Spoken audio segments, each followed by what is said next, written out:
What if one single decision changed everything? In the twisted, tragic timeline of Five Nights at Freddy's, the fall of the Afton family begins not with murder, but with a mistake, a joke, a prank that went too far. One moment where a teenage boy, pressured by his friends, pushes his scared little brother too close to danger. Michael Afton, Chris Afton, is Fredbear, the bite of '83. It was never supposed to happen like that, but it did. And from that one moment, everything else followed. A family collapsed, a father broke, children died, machines were haunted, and the world of Freddy Fazbear's Pizza descended into horror. But what if it didn't? What if that one moment played out differently? What if Michael Afton never shoved his brother forward? What if he didn't give in to peer pressure? What if Chris Afton lived? In this timeline, this what if, the entire story of FNAF bends in a new direction. It all begins with a choice. Michael, surrounded by his immature, cruel friends, sees Chris crying in fear. Fredbear's towering presence, glowing eyes, and massive teeth make the younger boy tremble. The friends laugh. They push Michael to man up. They want to laugh. But this time, Michael doesn't go along with it. This time, he chooses differently. He steps back. He says no. Maybe he pushes the other kids away. Maybe he picks up Chris and walks him out of the restaurant. Maybe he just stands there silent, but refuses to be cruel. And just like that, the bite never happens. Fredbear doesn't clamp down.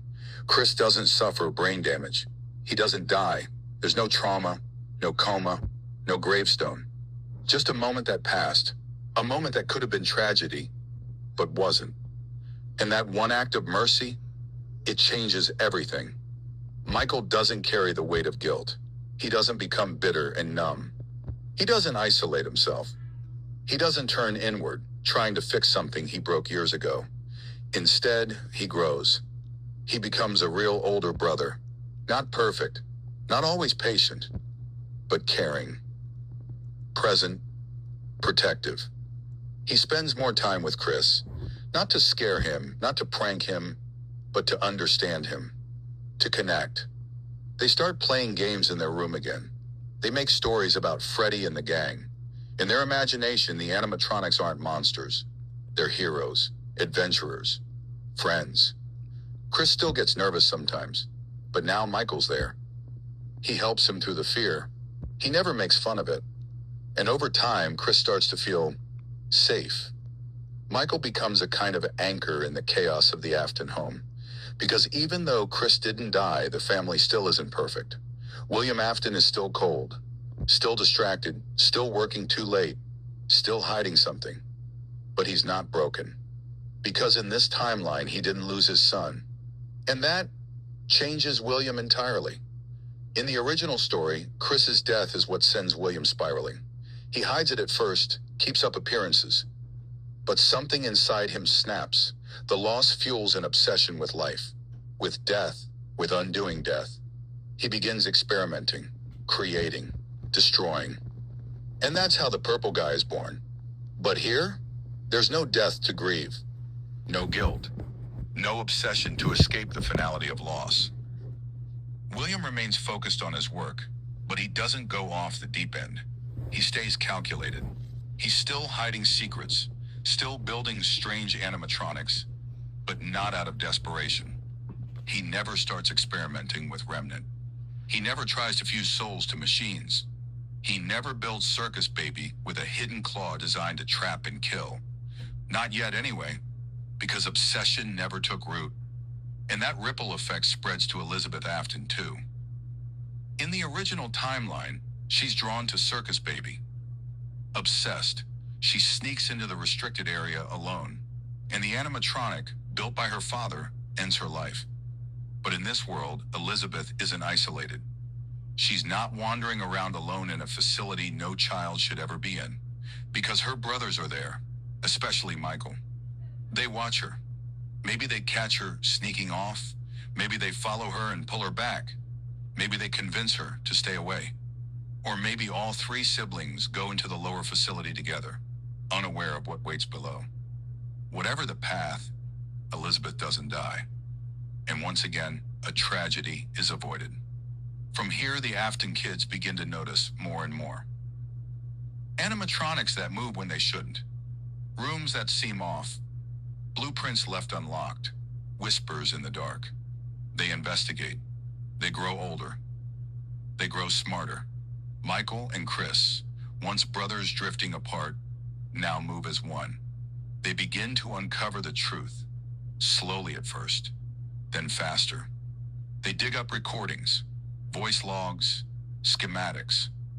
They discover early versions of spring-lock suits. They realize that what their father is building isn't just entertainment. It's something else, something darker. And then comes the turning point. In the original timeline, Michael enters sister location alone. He descends underground to find out what happened to Elizabeth. And there he dies. His body is taken by Ennard. His soul survives, but his life ends. But in this timeline, Michael doesn't go in alone. Chris is with him. They plan it together. They move carefully. They cover each other's backs. They explore the twisted halls of sister location as a team. The Funtime animatronics are still dangerous. Ennard still lurks. The voice of hand unit still lies. But Michael doesn't have to carry the weight alone. Together, they survive. Or at least, they try. They uncover what William's been doing. They piece together the early blueprints. They find evidence of soul experiments, memory manipulation, and control chips. And when they return to the surface, they know what must be done. They confront their father. It's not loud, not dramatic. It's quiet, broken. A family around a dinner table saying things they've held back for years. Michael tells William what they saw. Chris tells him what they know. Elizabeth, if she's still there, asks him one question. Why? And maybe William lies. Maybe he yells. Maybe he laughs. Or maybe he breaks. Either way, the family has changed forever. Because now, they know. Michael doesn't become the hollow vessel of redemption. Chris doesn't die and haunt Golden Freddy. Elizabeth doesn't become one with Baby. They don't live normal lives. But they fight. They resist. They try to stop William before he can become the killer history remembers. And that matters. Because in this timeline, the Aftons don't fall apart. They fight to hold each other together. This isn't a happy ending, but it's not a tragic one either. It's a chance, a second chance. A family that steps toward healing instead of destruction. Chris lived. Michael chose kindness. Elizabeth was never taken. And William never snapped. So, what do you think? Would the Afton family survive in this timeline? Or would fate find another way to tear them apart?